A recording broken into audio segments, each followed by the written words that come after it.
Clear है भाई, आवाज आ रही है? क्लियर है सभी को? चलिए। नमस्कार साथियों, स्वागत है आप सभी का आपके अपने यूट्यूब चैनल सरकारी भारत में। फ्रेंड्स, आज की इस वीडियो के अंदर हम बात करने वाले हैं सीटेट के बारे में, जो कि सीडीपी की क्लास होगी। और अभी तक आप लोगों ने सीडीपी की 25 क्लासेस हम आपको करा चुके हैं। तो जो आपने नहीं ली है, तो ये आपके ऊपर निर्भर करता है आपने क्यों नहीं ली है। भाई, एग्ज़ाम बहुत ही जल्दी आने वाला है, जुलाई में आपका पेपर है। उसके बाद आपको फिर दिसंबर में अगेन पेपर देखने को मिलेगा। तो कहीं ना कहीं अब आपको ये क्लासेस लेनी चाहिए और मुझे लगता है स्किप नहीं करना चाहिए। क्लियर है मेरे भाई?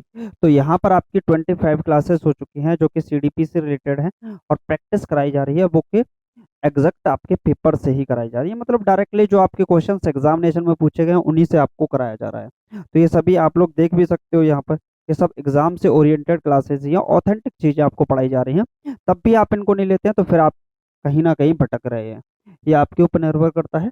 बाकी हमारा काम है पढ़ाने का, चीज़ों को सेट करने का, वो हम कर रहे हैं। हम अपना प्रयास करते रहेंगे। कम लोग देख रहे हैं, ज़्यादा लोग देख रहे हैं, इससे कोई फर्क नहीं पड़ने वाला हमें। क्योंकि हमारा काम, हमारा जो उद्देश्य है वो है कि क्लासेस को आपको प्रोवाइड करवाते रहना। क्लियर है? तो वो आपके ऊपर निर्भर करता है, आप लोग शेयर वगैरह करते रहिएगा ताकि क्लासेस सभी लोग लेते रहें। तो चलिए, सीडीपी की आज 26 नंबर की क्लास होगी, शायद क्लास 26 होगी, जिसमें सीडीपी के क्वेश्चंस को देखते हैं जो कि एग्जामिनेशन में पूछे गए थे। पहला प्रश्न आपकी स्क्रीन पर है, लगाइए राइट आंसर क्या होगा।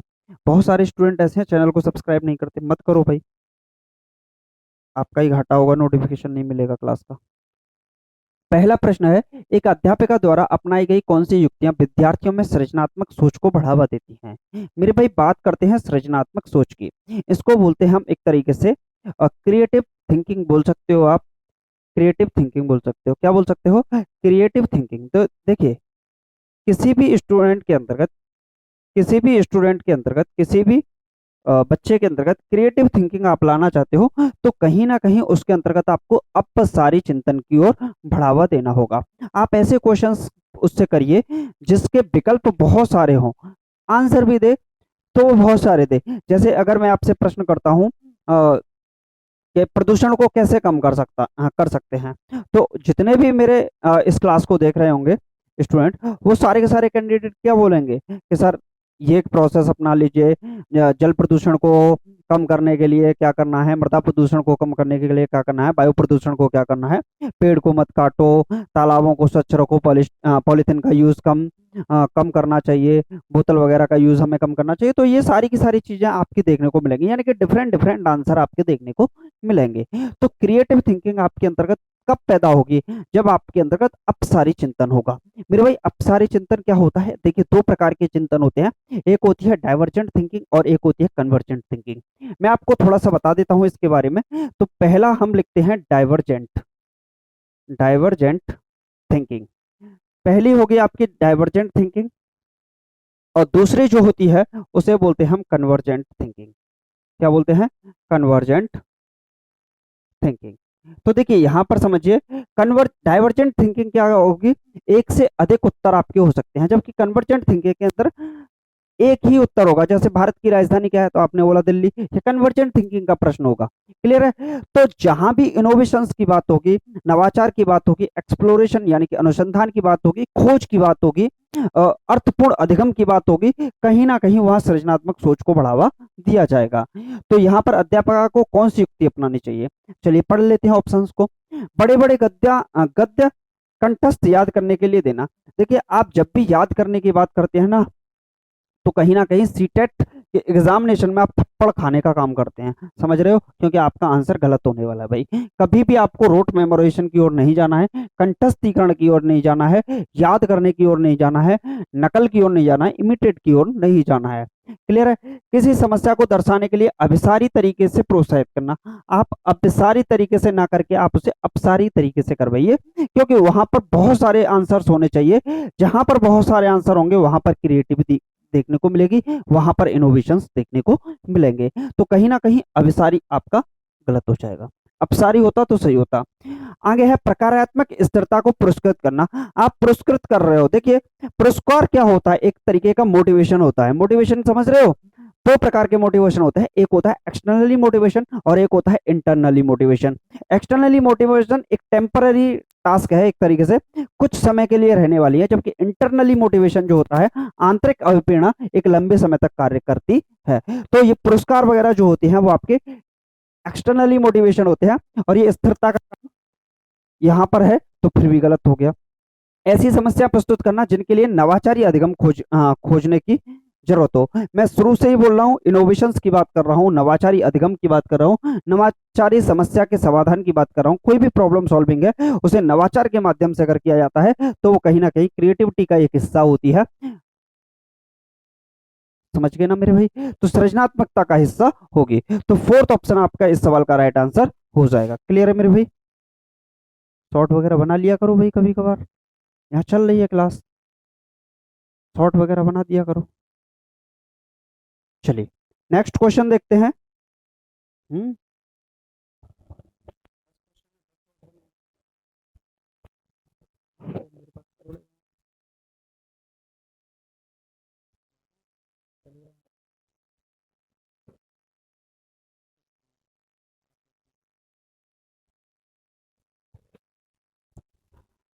चलिए भाई एक चेक करा दो फिर। चलिए भाई नेक्स्ट क्वेश्चन है, हिंदी और इंग्लिश दोनों में छपा हुआ है। अब इसका आंसर आप लोगों को बताना है क्या होगा। देखिए, वंचित वर्गों से संबंधित विद्यार्थियों को सफल समावेशन हेतु क्या जरूरी है। आपसे पूछा है, अरे मेरे भाई, आपसे पूछा है जरूरी क्या है, वो आपको बताना है सफल समावेशन के लिए। तो वंचित वर्गों से संबंधित विद्यार्थियों के सफल समावेशन हेतु निम्न में से क्या जरूरी है। तो आपको जरूरी चीजें बतानी है। अनम्य पाठ्यक्रम, अनम्य पाठ्यक्रम, इनफ्लेक्सिबल करिकुलम। देखिए करिकुलम कभी भी आपका फ्लेक्सिबल इनफ्लेक्सिबल नहीं होना चाहिए, करिकुलम हमेशा का फ्लेक्सिबल होना चाहिए। तो आप इसको तो आंसर लगा नहीं सकते। आगे है परीक्षा केंद्रित शिक्षा शास्त्र, कभी भी आपका परीक्षा केंद्रित नहीं होना चाहिए। शिक्षा शास्त्र जब भी हो आपका सीसीई बेस्ड होना चाहिए, चाइल्ड सेंटर्ड एजुकेशन आप बोल सकते हो, चाइल्ड सेंटर्ड एजुकेशन। क्लियर है? तो ये भी गलत हो जाएगा। उचित समायोजन, अगम्य दुर्गम इमारती संरचना, इमारती संरचना आपका इतना सफल समावेशन नहीं कर सकती है जितना कि उचित समायोजन कर देगा। तो आपका जो समायोजन होना चाहिए, रीजनेबल अकोमोडेशन होना चाहिए, जो कि आपका राइट आंसर हो जाएगा। क्लियर है? क्लियर है कि नहीं मेरे भाई? ठीक है, तो थर्ड ऑप्शन इस सवाल का राइट आंसर हो जाएगा। तो ये सीटेट की अपनी खास बात है कि ऐसे प्रश्नों को वो जरूर पूछता है। अब देखिए एक अगला प्रश्न आपकी स्क्रीन पर है, लगाइए इसका राइट आंसर क्या होगा। बहुत आसान सवाल है। निम्न में से किस सिद्धांत पर समावेशन की विचारधारा आधारित है। बताइए किस पर समावेशन की विचारधारा आधारित होगी। बताइए भाई, कौन कौन स्टूडेंट इसका सही जवाब दे पाएंगे, देखते हैं। समावेशन की विचारधारा किस पर आधारित होगी। तो मेरे भाई यहाँ पर पक्षपात पर समावेशन की आधारित नहीं हो सकता, अलगाव पर नहीं हो सकता, समानता नहीं होगा। आपका जो आंसर राइट माना गया था वो माना गया था इक्विटी, ना कि इक्विलिटी। तो मेरे भाई इक्विटी आपकी सही थी। क्लियर है? समता इस सवाल का सही जवाब हो जाएगा। क्लियर है? अब ऐसे प्रश्न जब सीटेट पूछता है ना, तो अच्छे अच्छों की हड्डियां टूट जाती हैं कि सर हो क्या रहा है ये, ऐसे क्वेश्चन क्यों पूछ रहा है सीटेट। बहुत आसान प्रश्न पूछता है, लेकिन उनको सॉल्व करने के लिए आपको उसकी लैंग्वेज के साथ जाना पड़ेगा, लैंग्वेज के साथ टैकल करना पड़ेगा, लैंग्वेज के साथ खेलना पड़ेगा आपको। लेकिन आप ऐसा करते ही नहीं, आप भागते हो। नेक्स्ट है अवधान न्यूनतम अति क्रियाशीलता विकार। इसको कोई बता सकता है इसको इंग्लिश में क्या बोलते हैं? शॉर्ट फॉर्मेट में भी बताओगे तो इसको मेरे भाई एडीएचडी बोलते हैं। क्या बोलते हैं? ADHD, attention deficit hyper activity disorder. Attention deficit hyper activity disorder ADHD होता है। अब ये क्या होता है, इसमें क्या होता है, जो भी बच्चा है वो क्या हो जाता है, व्याकुल हो जाता है। क्या हो जाता है? व्याकुल हो जाता है, यानी कि लंबे समय तक बच्चा ध्यान नहीं लगा पाता है। एडीएचडी जब भी ये बात आएगी तो एक लंबे समय तक बच्चा ध्यान नहीं लगा पाएगा, तो वो किससे जूझेगा। तो यहां पर देख लेते हैं ऑप्शंस के हिसाब से। उच्च स्तरीय तौर पर व्यवस्थित होना, बहुत सचेत होना, लंबे निर्देशों को सुनते समय धैर्यवान रहना, आकुल होना। व्याकुल होना या आकुल होना, बात तो एक ही है मेरे भाई। लंबे समय तक वो आकुल नहीं ध्यान नहीं लगा पाता है, तो क्या हो रहा है, अपने आप में आकुल हो रहा है। क्या हो रहा है? आकुल हो रहा है। तो यानी कि फोर्थ ऑप्शन इस सवाल का राइट आंसर हो जाएगा। क्लियर है मेरे भाई?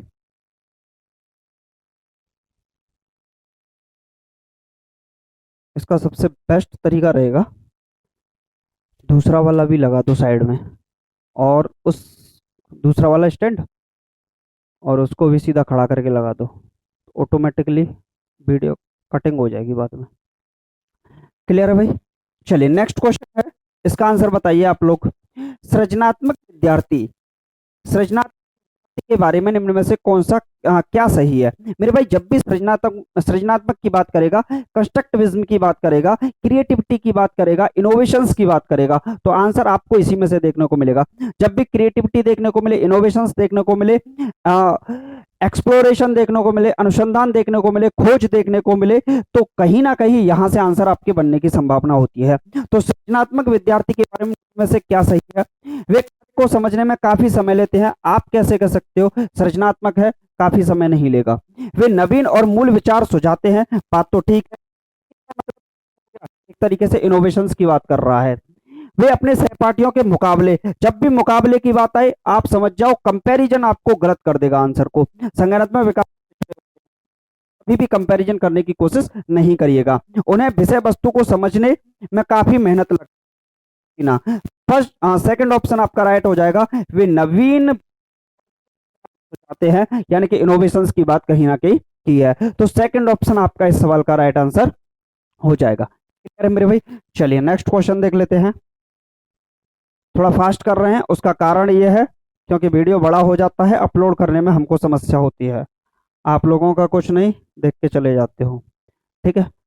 चलिए नेक्स्ट क्वेश्चन है, स्वलीनता कई प्रकार के क्षेत्रों में चुनौती पैदा करती है, फिर भी स्वलीनता से जूझते विद्यार्थियों में निम्न में से कौन सा सामर्थ्य होता है जिसका अध्यापिका सदुपयोग कर सकती है? बहुत अच्छा है भाई, ये प्रश्न काफी अच्छा है, बताइए इसका आंसर। स्वलीनता कई प्रकार के क्षेत्रों में चुनौती पैदा करती है, फिर भी स्वलीनता से जूझते विद्यार्थियों में निम्न में से कौन सा सामर्थ्य होता है जिसका अध्यापिका सदुपयोग कर सकती है? ये बोलते हैं ना कि 100% जहां पर नेगेटिविटी हो उसमें से भी 1% की अगर पॉजिटिविटी है उसका प्रयोग करना ही तो क्या कहलाएगा? टीचर का काम कहलाएगा। क्लियर है? तो टीचर को क्या करना है, चाहे बच्चे को कितनी भी समस्या क्यों ना हो, उसके अंतर्गत कुछ भी अगर 1% की पॉजिटिविटी है देखने को मिल रही है तो उसे आप 100% का काम बनाने का काम करिए। चलिए, व्यापक तथ्यात्मक जानकारी का प्रतिधारण, सामाजिक परिस्थितियों का सही विवेचन, संज्ञानात्मक नम्यता, अपनी भावनाओं का सटीक संप्रेषण। तो कहीं ना कहीं स्वलीनता है तो व्यापक तथ्यात्मक जानकारी का प्रतिधारण वहां होना चाहिए। क्लियर है मेरे भाई? चलिए नेक्स्ट क्वेश्चन देख लेते हैं। नेक्स्ट क्वेश्चन आपकी स्क्रीन पर है, लगाइए राइट आंसर क्या होगा। विद्यार्थियों में प्रतिभाशाली एवं अर्थपूर्ण अधिगम को बढ़ावा देने के लिए एक अध्यापक को किस पर बल देना चाहिए? मीनिंगफुल लर्निंग के लिए, बढ़ावा देने के लिए एक अध्यापक को किस पर बल देना चाहिए? दी गई जानकारी को कंठस्थ स्मरण करने के लिए रोट मेमोराइजेशन कभी भी फॉलो नहीं करोगे। विद्यार्थियों में प्रतिस्पर्धा की भावना कभी पैदा नहीं करोगे। व्यवहार के अनुकूलन के लिए ठीक हो सकता है। पाठ्य सामग्री को वास्तविक जीवन के संदर्भ में जोड़ने के लिए ये बहुत ही ज्यादा बेस्ट माना जाएगा। ये भी कट कर दीजिए क्योंकि ये आंसर जो है वो बिल्कुल ही सही है, 100% आपका यही होगा। तो पाठ्य सामग्री को वास्तविक जीवन संदर्भ से जोड़ने के लिए होना चाहिए। जो आपका करिकुलम है आप उसको अपने परिवेश के साथ जोड़कर पढ़ाइए, वातावरण के साथ जोड़ के पढ़ाइए, आस पड़ोस से जोड़कर पढ़ाइए। जीवन के संदर्भ में इन कॉन्टेक्स्ट पढ़ाने का जब भी कोशिश करेंगे, ये वर्ड आपको दिख जाए इन कॉन्टेक्स्ट, ये मान लीजिए आपका आंसर सही होगा। क्लियर है मेरे भाई? चलिए नेक्स्ट क्वेश्चन, अगला प्रश्न, उत्तर बताएगा कौन? निम्न में से कौन सा उपागम विद्यार्थियों के ज्ञान अर्जन की योग्यता को कमतर आंकता है? कमतर पूछा है मेरे भाई, दिमाग लगाइएगा। खोजी अधिगम, ये कमतर नहीं होगा, उच्चतर होगा। सहयोगात्मक अधिगम, कोऑपरेटिव लर्निंग, कमतर नहीं होगी। सहज अनुमान लगाना, ये भी कमतर नहीं होगा। निष्क्रिय नकल होगी आपकी कमतर। तो आपका जो सही जवाब हो जाएगा वो कौन सा हो जाएगा? फोर्थ ऑप्शन इस क्वेश्चन का राइट आंसर हो जाएगा। निष्क्रिय नकल इस सवाल का सही जवाब हो जाएगा। क्लियर है मेरे भाई? चलिए नेक्स्ट क्वेश्चन देख लेते हैं। नेक्स्ट क्वेश्चन आपकी स्क्रीन पर है, लगाइए राइट आंसर क्या होगा। कौन कौन स्टूडेंट इसका सही जवाब बताएगा, देखते हैं। प्रश्न है, किसी नए संप्रत्यय को पढ़ाने के समय एक अध्यापिका को विद्यार्थियों के पूर्व ज्ञान को सक्रिय करना चाहिए। बात तो ठीक लग रही है। जब भी आप किसी कॉन्सेप्ट को पढ़ा रहे हैं, पढ़ाने के समय एक अध्यापिका को विद्यार्थियों के पूर्व ज्ञान को सक्रिय करना चाहिए। जो उसका पूर्व ज्ञान है उसको आप सक्रिय करिए, एक्टिव करिए। तो ये तो बात अच्छी लग रही है और ये बात सही है, तो ए सही है। ये बात तो सही है कि ए सही है, ए सही है, ए सही है, ए आर दोनों गलत हैं, तो फोर्थ ऑप्शन तो निपट गया भाई। अधिगम अधिक प्रभावशाली होता है जब विषय वस्तु की जानकारी से असंबंधित खंडों के रूप में प्रस्तुत किया जाता है। असंबंधित खंडों के, भाई साहब ये गलत हो जाएगा, संबंधित खंडों के रूप में प्रस्तुत करना चाहिए था। तो ये कहीं ना कहीं करेक्ट एक्सप्लेनेशन नहीं दे रहा है। ए सही है, आर गलत है, बात तो ये ठीक लग रही है। और आर ए की सही व्याख्या नहीं करता है, लेकिन आर भी गलत है। ए आर दोनों सही हैं, ये भी गलत है। तो कहीं ना कहीं जो आपका आंसर हो जाएगा वो कौन सा हो जाएगा, वो थर्ड ऑप्शन हो जाएगा।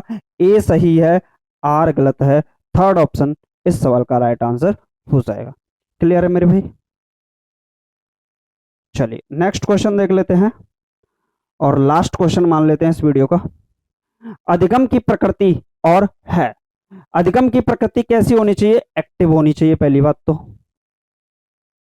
और कैसी होनी चाहिए, निष्क्रिय तो होगी नहीं, निष्क्रिय होगी नहीं, व्यक्तिगत नहीं होनी चाहिए, सामाजिक होनी चाहिए, यानी सोशल होनी चाहिए। तो अधिगम की प्रकृति कैसी होनी चाहिए, सक्रिय और सामाजिक होनी चाहिए। तो अभी हमने जो क्वेश्चन किए हैं 10 क्वेश्चंस किए हैं, ये एग्जामिनेशन में पूछे गए प्रश्न है मेरे भाई। और इन क्वेश्चंस को अगर आप नहीं करके जाएंगे तो कहीं ना कहीं एग्जामिनेशन में आप लोग बहुत पीछे हट जाओगे। तो आपको ये भी जो क्वेश्चन दे रहे हैं ये 100% ऑथेंटिक क्वेश्चन है, एग्जामिनेशन में पूछे गए पेपर के क्वेश्चन है। तो कहीं ना कहीं आप इनको लगा के जाओगे तो आप बेनिफिट जरूर पाओगे। क्लियर है? तो बाकी आप लोगों ने अभी तक चैनल को सब्सक्राइब नहीं किया है तो सब्सक्राइब कर लीजिएगा, और वीडियो को शेयर नहीं किया है तो वो भी कर दीजिएगा। बाकी आप लोगों के ऊपर निर्भर करता है, आप जाने आपका काम जाने। ठीक है, तो मिलते हैं नेक्स्ट वीडियो में। Thank you for watching this video. Bye bye, take care, जय हिंद, जय भारत।